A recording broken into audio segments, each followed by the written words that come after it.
श्री जानकी बल्लभो विजयते।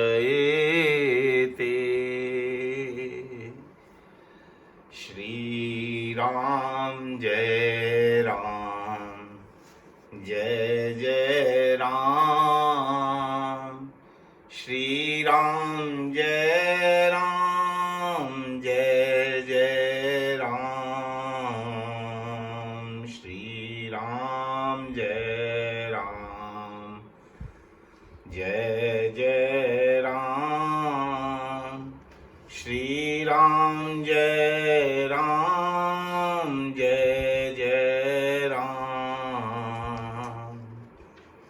मंगल भवन अमंगल हारी, द्रवहु सुदशरथ अजिर बिहारी। जय जय जय हनुमान गोसाई, कृपा करो गुरु देव की नाई। श्री राम जय राम, जय जय राम। श्री राम जय राम, जय जय राम। सब मम प्रिय सब मम उपजाए, सब ते अधिक मनुज मोहि भाए। एक पिता के विपुल कुमारा, होहि पृथक गुणशील अचारा। को पंडित को तापस ज्ञाता, को धनवंत सूर्य को दाता।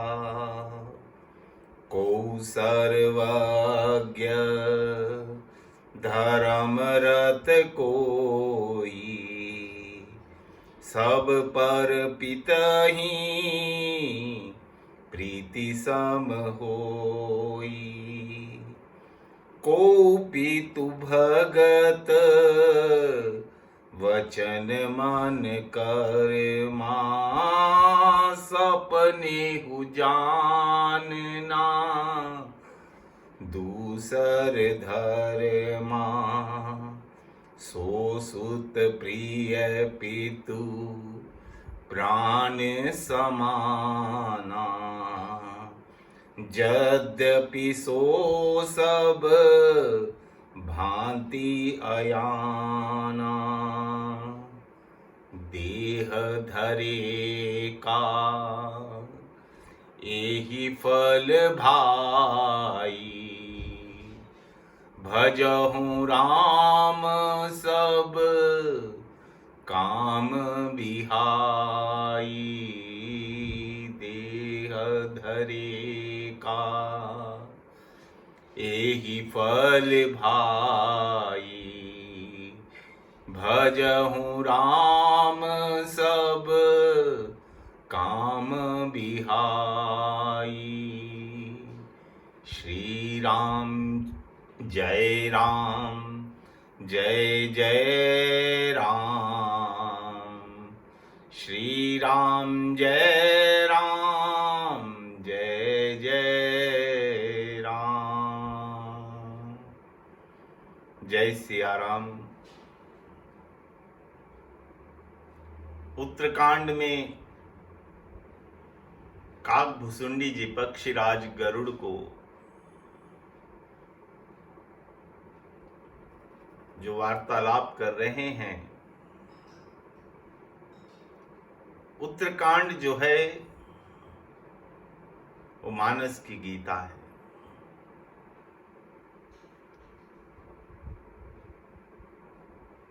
द्वापर में भगवान कृष्ण ने जो गीता में कहा, भगवान राम ने त्रेता में वो करके दिखाया है। पहले किया एक अवतार में, फिर दूसरे अवतार में उपदेश के रूप में अर्जुन को कहा।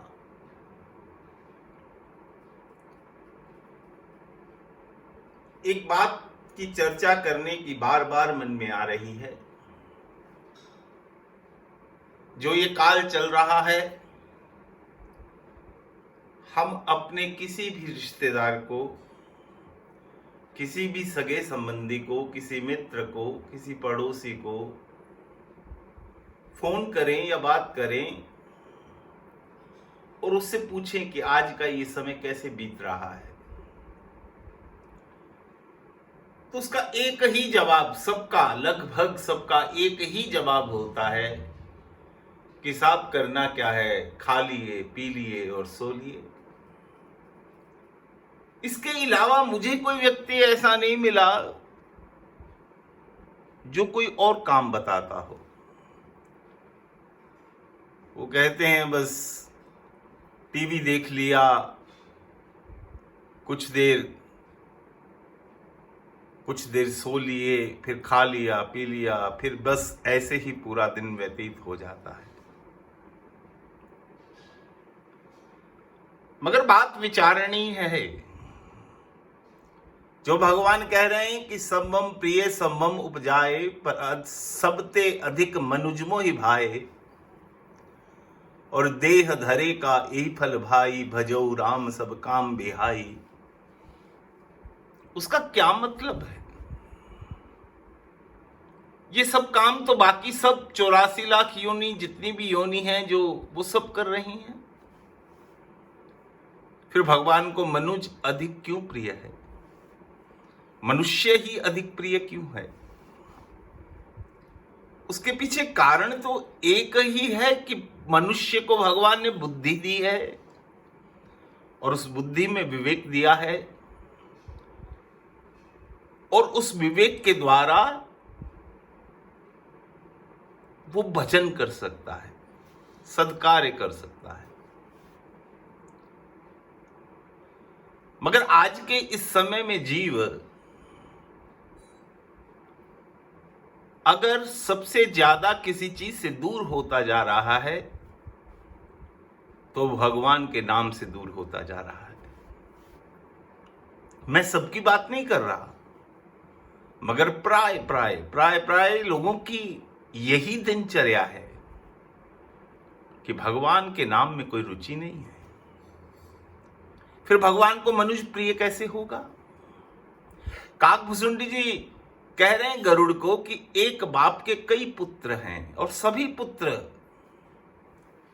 उनमें से कोई पुत्र बहुत धनवंत है, कोई बहुत ज्ञानी है, कोई बहुत पंडित है, कोई बहुत शूरवीर है, कोई बहुत दानवीर है, कोई बहुत धर्मरत भी है। सबको पिता बहुत प्रेम करता है, मगर उन सब पुत्रों में से एक पुत्र कोई ऐसा भी है जो कुछ नहीं करता, उसके लिए अपने पिता ही बस प्राण समान है। वो सारा दिन पिता की प्रसन्नता के लिए मनसा वाचा कर्मणा, मन वचन और कर्म से लगा रहता है। काकभुसुंडी जी कह रहे हैं गरुड़राज वो जो पुत्र है, प्रिय तो उसको सभी हैं,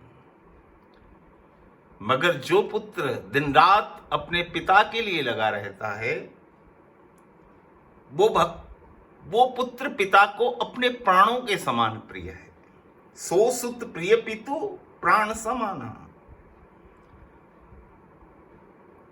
अब हमको किस श्रेणी में आना है, ये बात विचारणीय है।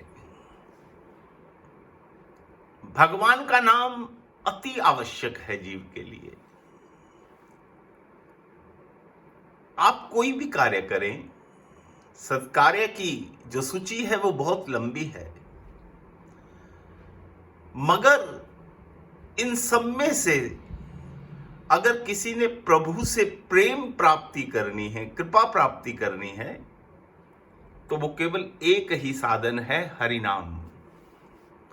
अधिक से अधिक जीवन में हरि नाम हो। हरि नाम कैसा हो, कितना हो, उसकी संख्या कितनी हो, उसकी कोई परिभाषा नहीं है, उसकी कोई गिनती निश्चित नहीं है।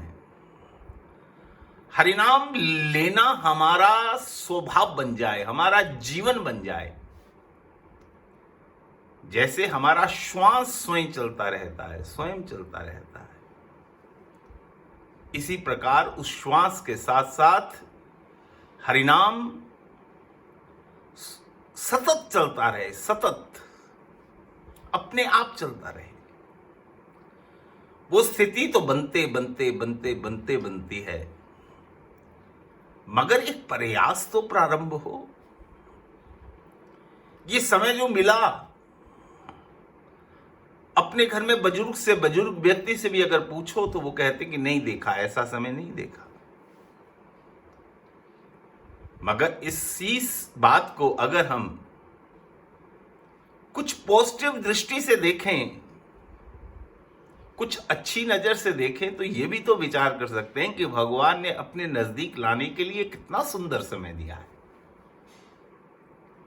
हम अधिक से अधिक उससे प्रेम इस समय में कर सकते हैं, और हो सकता है इस समय में किया हुआ प्रेम, भगवान के साथ लगाया हुआ समय हमारा स्वभाव बन जाए, हमारी कुछ आदत बन जाए, हमारी दिनचर्या बन जाए। नाम लेने वालों की तो क्या बात है साहब, जो नाम लेते हैं, जिन्होंने नाम जपा है, उनकी बात नहीं की जा सकती। पंढरपुर के अंदर चोखा मेला विट्ठल का नाम लेता है तो मरने के बाद उसकी अस्थियों में से भी विट्ठल विट्ठल की आवाज आती है। आप स्थिति को जरा सोचिए, देखिए। चोखा मेला भगवान विट्ठल के नित्य प्रति दर्शन करने आता है, नीच जाति से है, मंदिर के भीतर प्रवेश नहीं करता, बाहर दहलीज से ही भगवान के दर्शन करके नित्य प्रति चला जाता है। एक दिन बीत गया, 2 दिन बीत गए, 3 दिन बीत गए, चोखा मेला विट्ठल के दर्शन करने नहीं आ रहा। भगवान विट्ठल नामदेव को बुलाते, नामदेव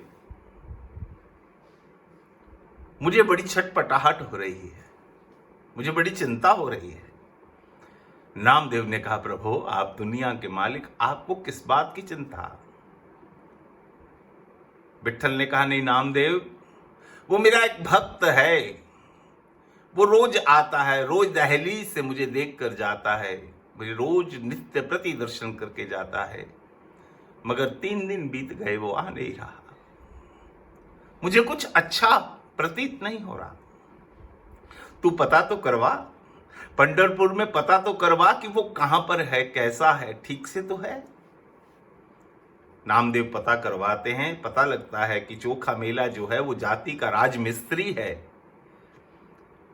और एक पुराने मकान की मुरम्मत कर रहा था, और वो पुराना मकान गिरा और उसमें चोखा मेला दबकर मर गया। नामदेव ने आकर विट्ठल को सारी बात बताई। विट्ठल ने कहा, नामदेव मैं उसके दर्शन करना चाहता हूं, उसके मृत शरीर के ही मुझे दर्शन करवा दे।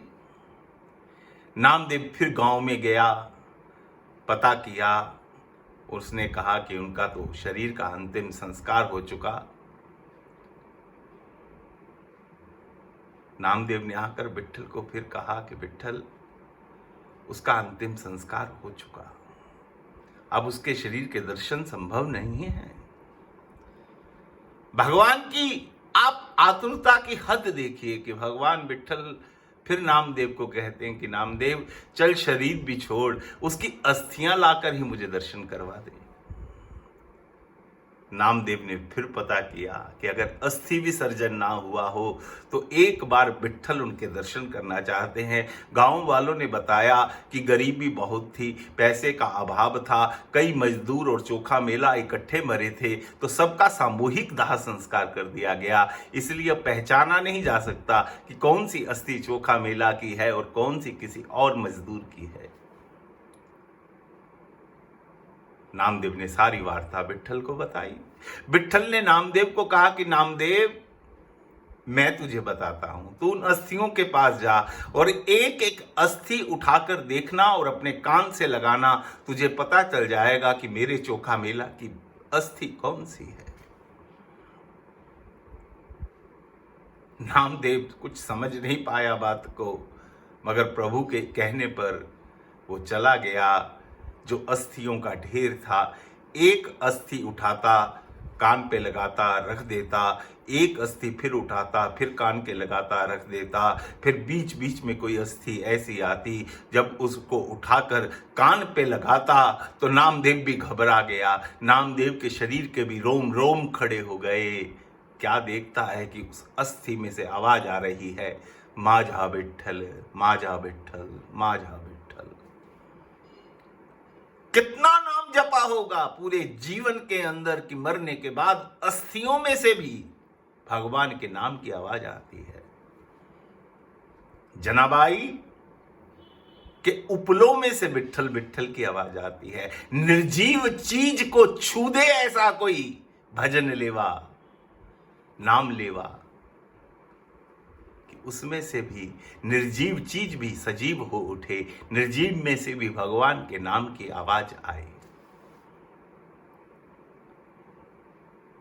इसलिए भैया, वो स्थिति तो बनते बनते बनते बनेगी, न जाने कब बनेगी, बन पाएगी भी या नहीं बन पाएगी, कई जन्मों की बात है।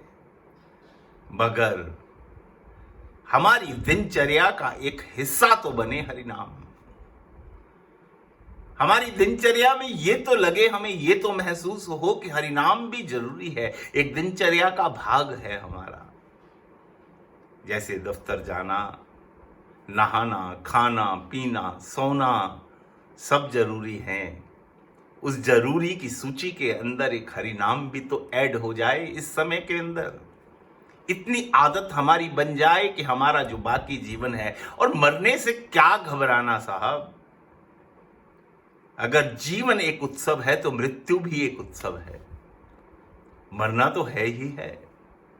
अब मरे या 2 साल 10 साल रुक कर मरे, क्या अंतर पड़ता है साहब? कोई अंतर नहीं पड़ता।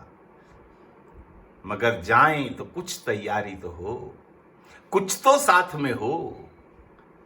हमने कहीं किसी यात्रा पर जाना हो, 100 तरह की तैयारी करते हैं। इतनी लंबी यात्रा पर जाना है, उसके लिए भी तो कुछ तैयारी हो साहब। उसके लिए भी तो कुछ हमारे पास संचित किया हुआ धन हो जो वहां पर काम आ जाए। कुछ तो शक्ल दिखाने लायक हो जाए वहां जाकर कि प्रभु, हमने तेरे लिए ये किया, हमने तुझे ये याद किया, हम तुझे ये स्मरण करते थे, हम तुझसे ये प्रेम करते थे, हम तेरा ये लाड लड़ाते थे। कुछ तो कर ले भैया, कुछ तो आदत बन जाए हमारी, कुछ तो दिनचर्या के अंदर हमारे बदलाव आ जाए, कुछ तो लाइफस्टाइल हमारा चेंज हो जाए। बस मेरा आपसे यही कहने का एक भाव है छोटा सा कि 1 मिनट, 2 मिनट, 1 घड़ी, आधी में पुनियाद, तुलसी संगत साध की कटे कोटि अपराध। संतों ने तो यहां तक कह दिया, आपके पूरे जीवन में आपकी इतनी औकात नहीं कि आप जितने पाप कर सको, उससे अधिक पाप काटने की ताकत तो एक राम नाम में है। एक राम नाम में, एक राम नाम उतने पाप काट सकता है कि जीव अपने पूरे जीवन में उतने पाप कर नहीं सकता। ऐसा राम नाम, ऐसा कृष्ण नाम, ऐसा हरि नाम जिसको हम छोड़ कर बैठे हैं, भूल कर बैठे हैं, उसको याद करो भैया। एक दिनचर्या का भाग बना लो। कुछ देर के लिए बैठो, 2 मिनट के लिए बैठो, बस कुछ नहीं, आत्र भाव से जैसे हैं, कुछ हमें बनकर नहीं जाना, कुछ बनावट नहीं करनी, कुछ भेष धारण नहीं करना, जैसे हैं जो जैसे तैसे उठधावै। भगवान राम जब अवध आए, अवध के अंदर जो जैसे बैठा था वैसे उठकर भाग लिया। जो बनकर जाता है ना साहब, उसका पतन हो जाया करता है, और जो जैसा है वैसा उठकर चला जाए, भगवान उसको अपने गले लगा लिया करते हैं। इसलिए भगवान एक ही बात कहते हैं विभीषण को कि निर्मल मन जन सो मोहि पावा, मोहि कपट छल छिद्र न भावा। कम से कम भगवान से कोई कपट ना करें, जैसे हैं बस वैसे ही उठकर भगवान के पास चले जाएं। 2 मिनट के लिए कोई बात अपने मन की उसको कह दें और उसकी सुन लें। 10, 5 दिन, 20 दिन आप करेंगे, आपको परम आनंद की प्राप्ति होगी। और फिर जब एक बात जिसमें सुख मिलता है साहब, वो हमारी आदत बन जाया करती है, हमारा स्वभाव बन जाया करता है। इन दिनों का लाभ उठाओ, इन दिनों के अंदर ये आदत बनाओ कि हरि नाम और सत्संग, क्योंकि बिनु सत्संग विवेक न होई, और राम कृपा बिनु सुलभ न सोई। होई विवेक मोह भ्रम भागा, तब रघुनाथ चरण अनुरागा। तब कहीं जाकर भगवान राम के चरणों का प्रेम मिलेगा। मेरी आपसे ये प्रार्थना कि अपनी दिनचर्या के अंदर ये 2 मिनट का समय, 4 मिनट का समय जरूर जोड़िएगा। मेरी आपसे करबद्ध प्रार्थना। और आप सभी के लिए मैं गोविंद के चरणों में बारंबार प्रार्थना करता हूँ कि आप स्वस्थ रहिएगा, प्रसन्न रहिएगा, पूरे विश्व का मंगल हो, बस यही मेरी कामना है। गोविंद हम सभी पर कृपा कर रहे हैं और अवश्य करेंगे। जय सिया राम।